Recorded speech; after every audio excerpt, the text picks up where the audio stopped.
Maraming salamat po.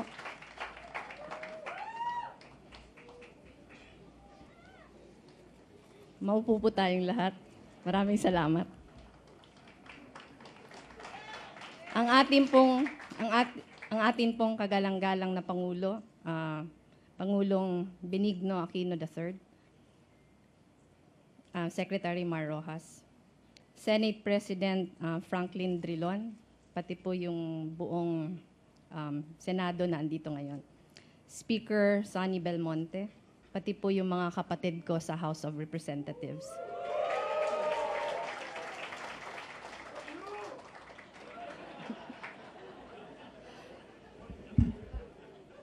Corina Sanchez Rojas.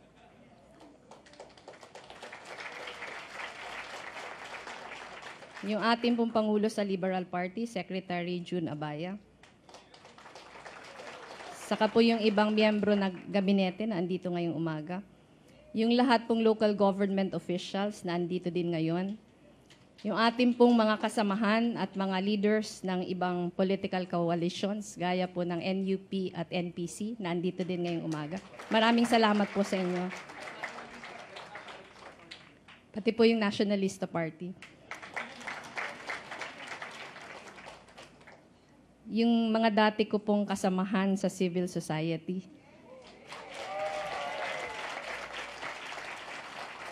Siyempre po yung aking pamilya at mga kababayan sa 3rd District ng Camarines Sur na andito ngayon.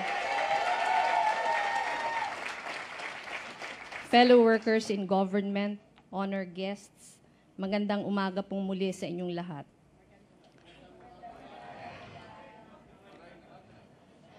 Dumating na po ang araw na sinusubukan naming mag-iina na harapin ng buong tapang. Hindi po madali yung paglalakbay namin patungo sa araw na ito.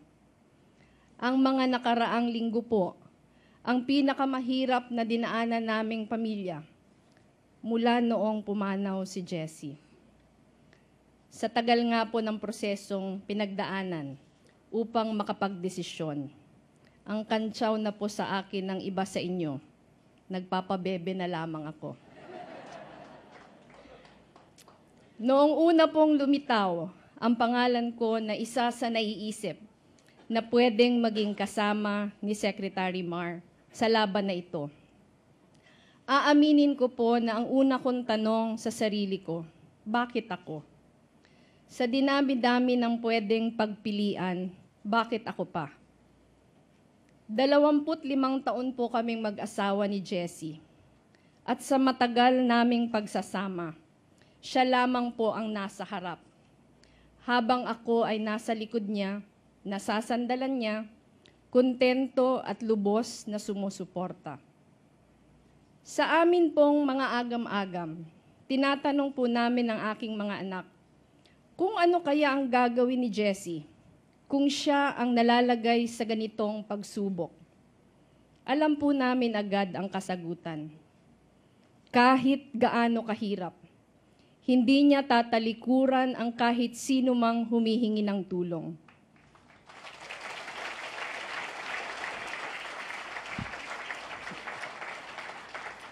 Hindi po siya matutulog hanggat hindi niya nagagawa ang lahat na pwede niya pang magawa para sa ating bayan. Magsasakripisyo, ibibigay ang lahat, gaya ng pagbigay niya ng kanyang buhay nung siya ay naglilingkod pa para sa bayan. Kung nahaharap po siya sa tanong na bayan o sarili, malinaw po sa aming mag-iina kung ano ang magiging kasagutan niya. Kagaya po ng tanong ni Pangulong Aquino sa sarili niya, nung siya ay nasa kanyang sariling sangangdaan. Makakatulog ba ako sa gabi na alam ko na may magagawa ako para sa bayan, ngunit ito ay tinalikuran ko at hindi ko ginawa? Ang pangarap ko lamang po noon ay makapag-abogado kagaya ng tatay ko. Kahit maaga po ako nag-asawa, siniguro po ni Jessie na matutupad ko ang aking pangarap. Nag-aral po ako ng abogasiya sa gabi habang nagtatrabaho sa araw, nag-aasikaso ng pamilya, at ginagampanan ang papel bilang asawa at ina.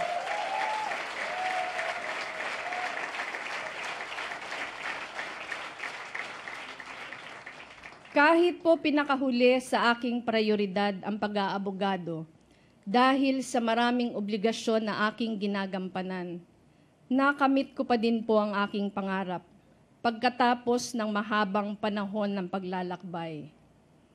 Noon pong nakamit ko na ang matagal kong minimithi, ipinangako ko po sa aking sarili na gagamitin ko sa tama ang ipinagkaloob sa akin.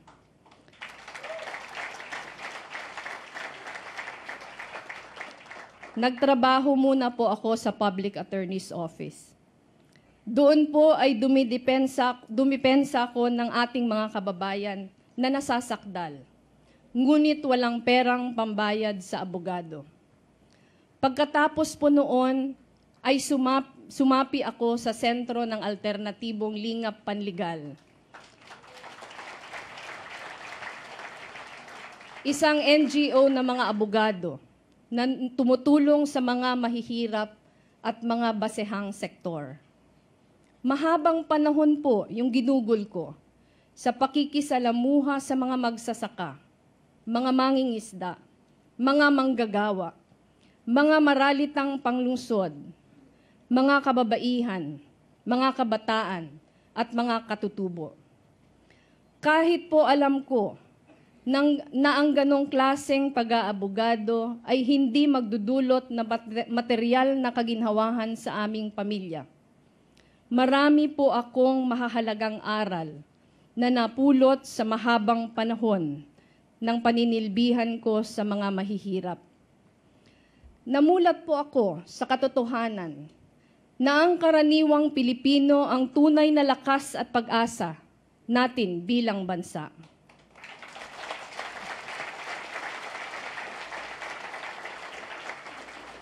Nakita ko po ang kanilang likas na dignidad, galing at kakayahang makilahok sa pamumuno.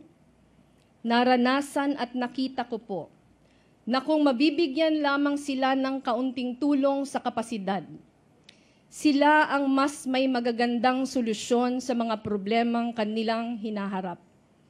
Sila ang kailangan nating bigyan boses at mas malaking puwang sa ating bansa.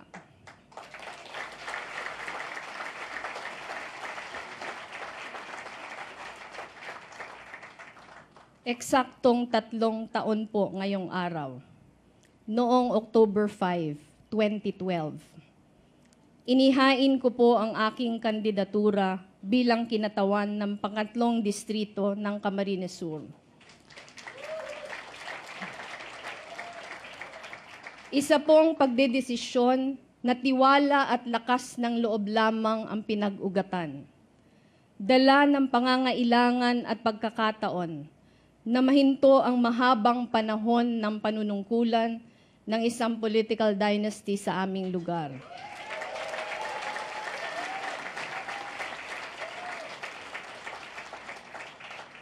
Gaya po ngayon, marami po sa nagmamahal sa akin ang nangamba noon sa aking desisyon dahil po sa kawalan ko ng preparasyon. Marami pong nagmamahal sa asawa ko ang sumubok na pigilan ako sa pagkatakot na baka mayurakan lamang ang magandang pangalan na kanyang iniwan sa pagpasok ko sa maruming mundo ng politika.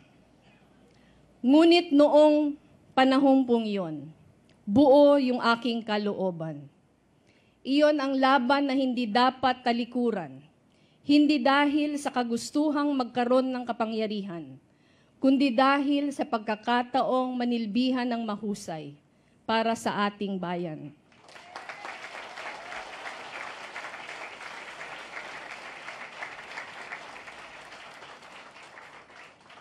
Hindi po ako si Jessie.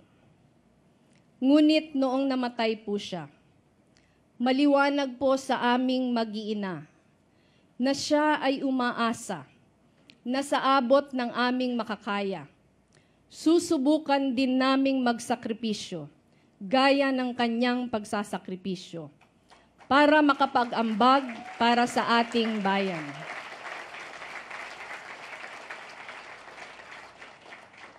Yung nakalipas po na mahigit na 2 taon, yun yung saksi ko na akin namang nasuklian ang anumang kakulangan ko sa paghahanda ng isang matapat na panunungkulan.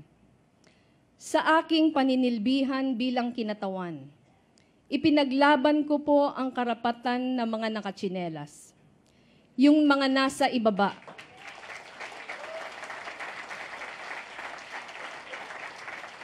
Yung nasa labas at nasa laylayan ng ating lipunan.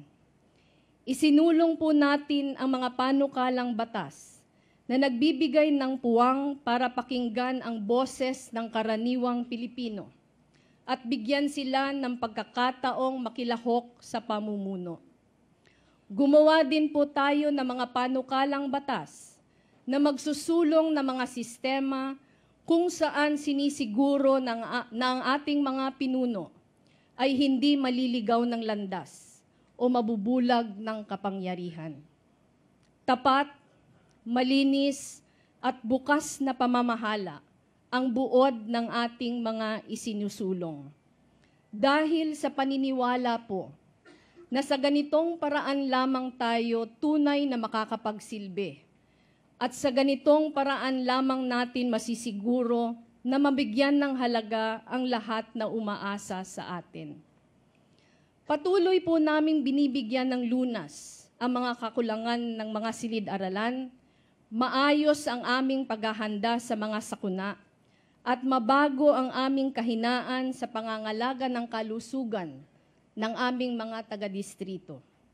Gumagawa po kami ng mga paraan upang magkaroon ng maayos na sistema na magbibigay ng sapat na kabuhayan sa mga kababaihan at mga manggagawa, na siyang magbibigay rin ng oportunidad na kumain ng maayos at sapat ang ating mga kababayan. Linggo-linggo po, bumababa ako sa aking distrito at umiikot. Sinisiguro na nabibisita ang mga pinakamalalayong mga barangay na matagal nang hindi nabibigyan ng pansin. Ito po ay sa paniniwalang magkakaroon lamang ng puso at mabibigyan lamang ng lalim ang aking paninilbihan kung personal kong nararamdaman ang kahirapan na pinagdaraanan ng aking mga kababayan.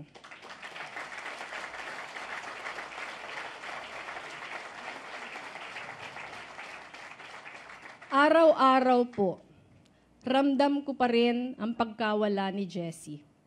Pero araw-araw din, ramdam ko na buhay pa rin ang mga pangarap niya para sa ating bayan. Ang mga pangarap pong ito ay nakikita ko sa mga anak namin. Nakikita ko po ito sa mga nakakasalamuha sa araw-araw na hindi pumapayag na hanggang dito na lang tayo. Na patuloy nangangarap kung anong pwede tayong maging. Ang kanyang pamana at mga pangarap para sa bayan ay buhay na buhay pa po sa isip at puso ng karamihan sa atin.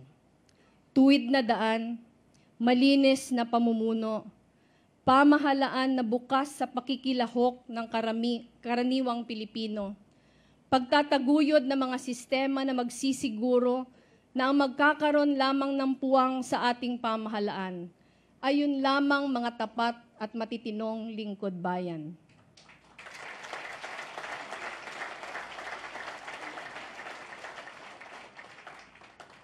Noong buhay pa po si Jessie, matagal na panahon niyang katuwang si Secretary Mar Roxas sa maraming pagsubok na hinarap sa pagsulong ng daang matuwid. Magkasabay po silang nangarap ng maganda para sa ating bayan. Malinaw po sa akin na si Secretary Mar Roxas ang magpapatuloy sa daang matuwid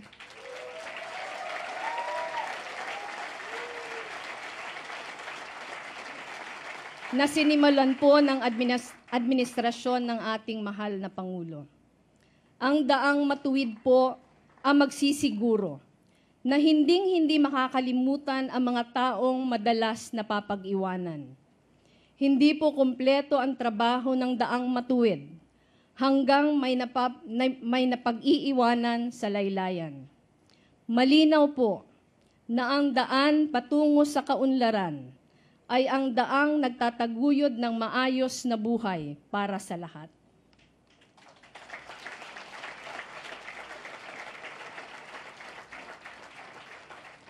Sa lahat po sa inyo na nagpahayag ng suporta, nagpahayag ng pangamba, ng pagkatakot, pati na po siguro pakikiramay. At sa lahat po na nag-alay ng dasal para sa akin at sa aking pamilya. Mula po sa ating mga tinitingala at lalong-lalo na sa karaniwan nating mga kababayan. Taos-puso po ako nagpapasalamat sa lahat sa inyo. Kayo po ngayon ang pinaghuhugutan ko ng lakas.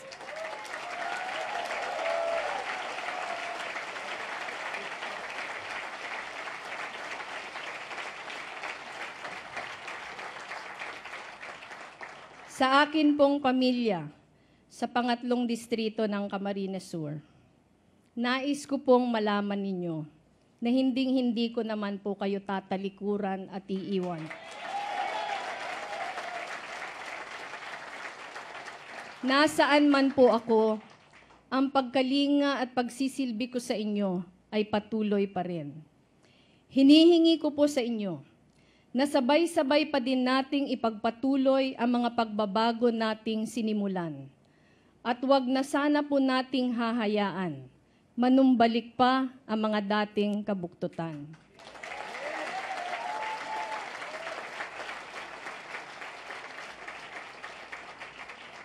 Nagpapasalamat po ako sa aking pamilya, lalong-lalo na po sa aking 3 anak.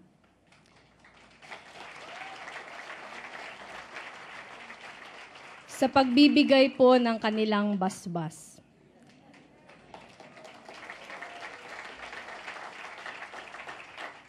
Hinding-hindi po ako susulong sa laban na ito kung hindi ko sila kasama. Ang pamilya po ang buod ng pagkatao namin ni Jessie bilang mga lingkod bayan.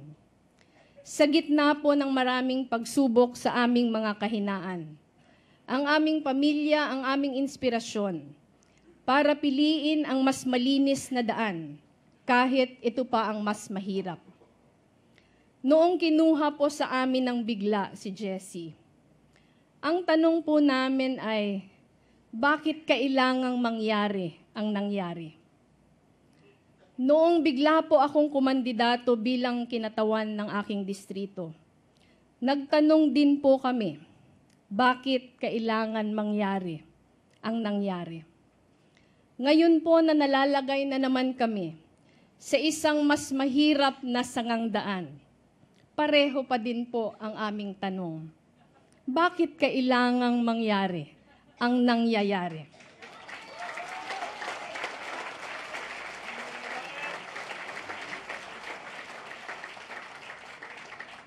Ngunit gaya po ng dati, nabubuhay po kami sa alaala ng parating sinasabi ni Jessie sa amin noong nabubuhay pa siya. Tiwala lang. May dahilan ang lahat na nangyayari. Dahil sa kahuli-hulihan ng lahat, ang mabuti ang parating mananaig.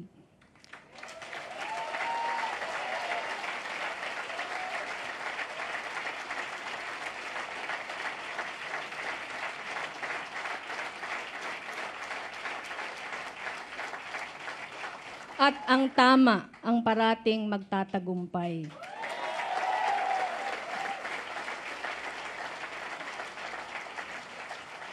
Ipinapangako ko po na hindi ko kakalimutan ang aking tungkulin bilang magulang, na maging huwaran ng pagmamahal sa kapwa at paglilingkod bayan.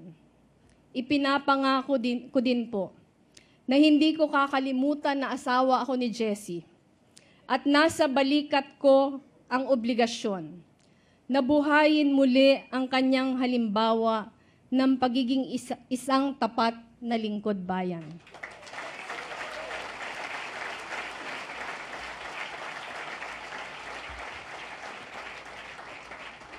Kaya matapos po ang malalim na pag-iisip, malawak na konsultasyon, at sobrang taimtim na pagdadalangin, buong puso, buong pananampalataya, at buong tapat ko pong tinatanggap ang hamon na tumakbo bilang pangalawang Pangulo ni Secretary Mar Rojas.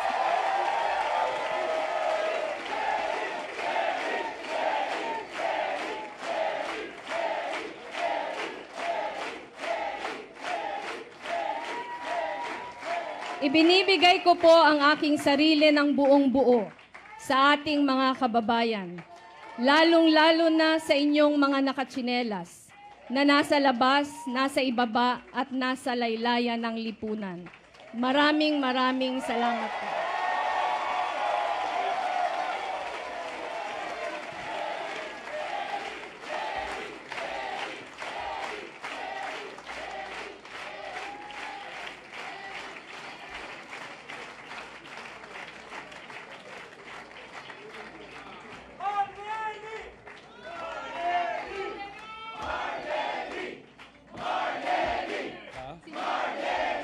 Go na.